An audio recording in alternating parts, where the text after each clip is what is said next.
Hey YouTube, this is Tony the Gardener, and this is my failed attempt at recording this bit. Turns out I didn't turn on my mic. Usually my mic is dead.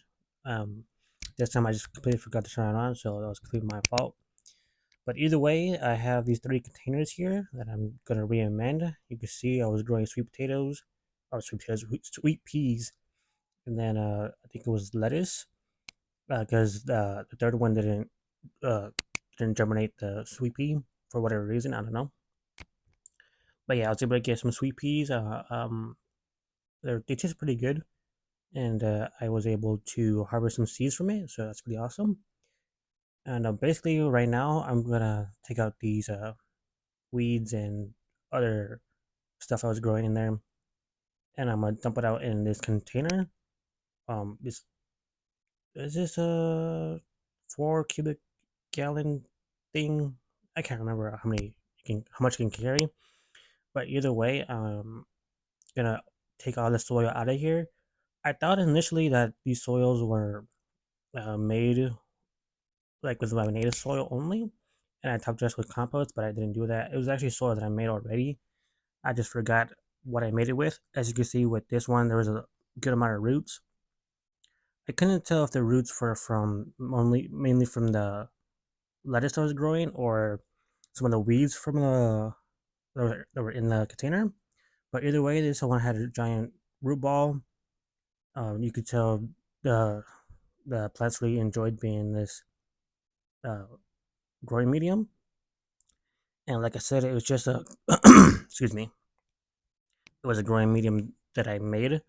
If you see my previous videos on how I make a potting seedling mix, the seedling mix turned to a potting mix. So whatever you use to make a seedling mix, you can use as a potting mix. Especially if you do the same thing I do and use a lot of amendments. So this already had rock dust and other stuff in it that I amended with.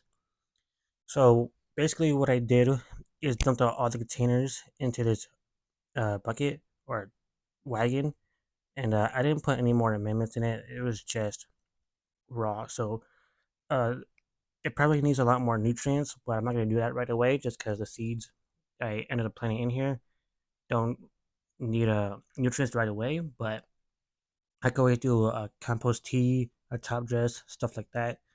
But right now, I'm not worried about that. So yeah, I'm just gonna break up these root balls. I was able to find some worms in here in these buckets, which was pretty cool, especially because they're kind of dry too. So that was mostly surprising. So all the organic matter that I'm taking out, I'm just gonna compost them. But other than that, uh, it was nothing too crazy. I just mixed all the soil together, put it back in the containers, and started new seeds in there. Okay, so I don't think you'll want to see the rest of this. If you do, maybe never mind. I'm just gonna cut the rest of this out and then start with the part of the video where I start talking again because I actually turned on my mic. All right, YouTube. So this is the part where I remembered that these were the containers that was made from mostly my native soil and biochar. So that's where I got the idea of uh, me thinking that it was just mainly biochar and native soil. But clearly, those containers were made from soil that I had previously, and these are the ones from biochar and native soil. So basically, I just mix everything up again, and then use it as a new soil. All right, guys. Now I'm gonna show you the parts where I actually start planting seeds in it. All right, guys. Imagine my disappointment right now when I realized that I didn't turn on my mic. Usually it's because I didn't charge my mic. This time it's because I didn't turn it on. But anyway, I'll explain more in the previous clip. I'll do a over voice on it.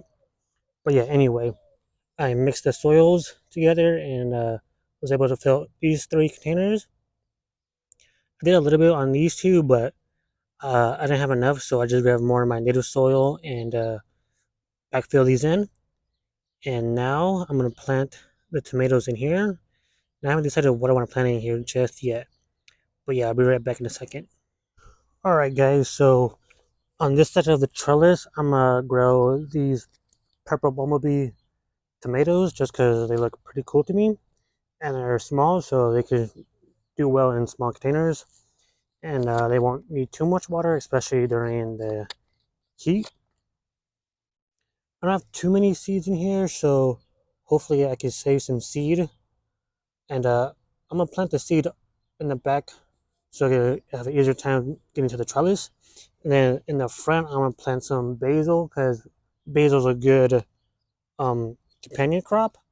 And then up here, I haven't decided what I want to grow in here just yet, but I'll let you, excuse me, I'll let you guys know as soon as I figure it out. Okay, so I'm gonna put 2 seeds just in case one of them doesn't germinate. I can always take out the second tomato and let something else grow. I mean, not let it grow. Just transplant it somewhere else. So it has 2 seeds stuck on it, and we'll see what happens. Maybe I could grow twice the amount of tomatoes than I originally thought. But yeah, that's the back part.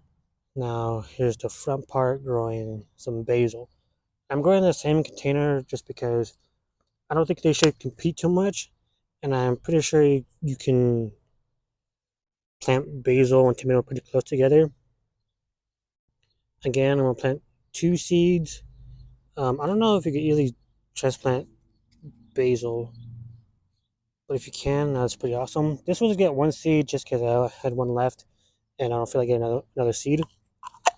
Now I'm gonna show you the other side of the trellis where I already had the containers ready. I'm gonna plant some purple tomatillo seeds.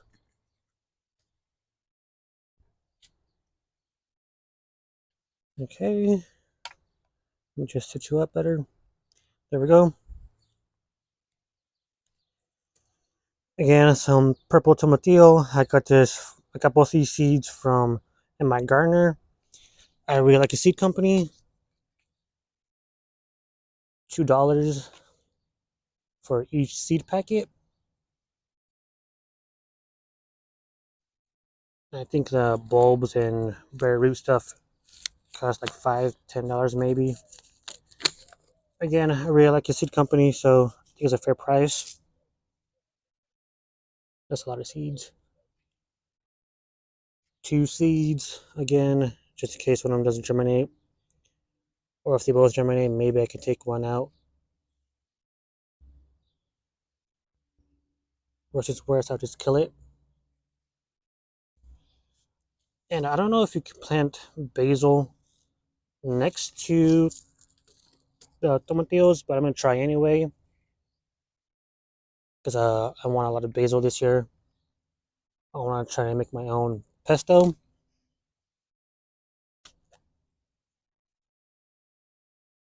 Ooh, that's a lot.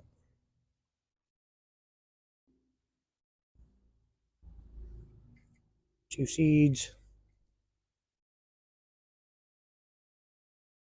2 seeds,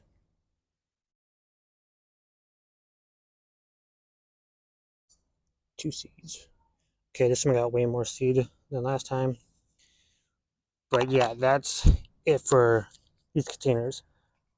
These are also soils that I had previously that I wasn't using anymore, so I just mixed it together and put it back in. So these have a lot of biochar in it also. These have been sitting for about a month, so I'm not worried about charging biochar. Neither are these. I'm worried because they were growing last year, but I don't know how well these are going to do because these are more soil than it is uh, anything else. Okay, I'll be right back. Alright, guys, so these 2 containers got rosemary, while these 2 got thyme. They both are ridiculously tiny seeds, so it was hard to get just 2, but I was able to do it. But now I'm just going to get some water and water this in. Alright, guys, so I have a 2-gallon sprayer, and what I'm trying to do is water this slowly because my soil is dry, so it's not going to retain water easily. So what you want to do is water it slow so it can actually seep down. slowly, and then it'll have an easier time holding the water because I didn't water for so long.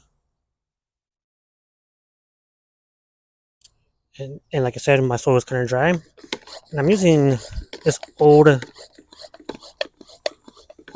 sprayer. I bought a new one. I'm using this one because I left it outside for the entire year, so it's not that great.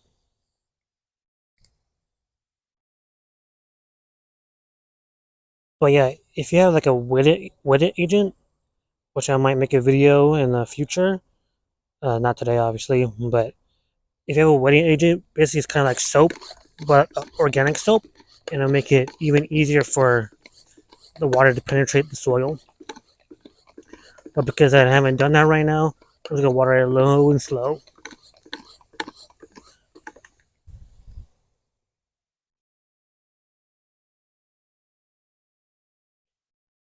And like I said before, I found a couple of worms in the soil, so I want to make sure it's nice and moist for them. Otherwise, they're gonna die from the dryness of the soil.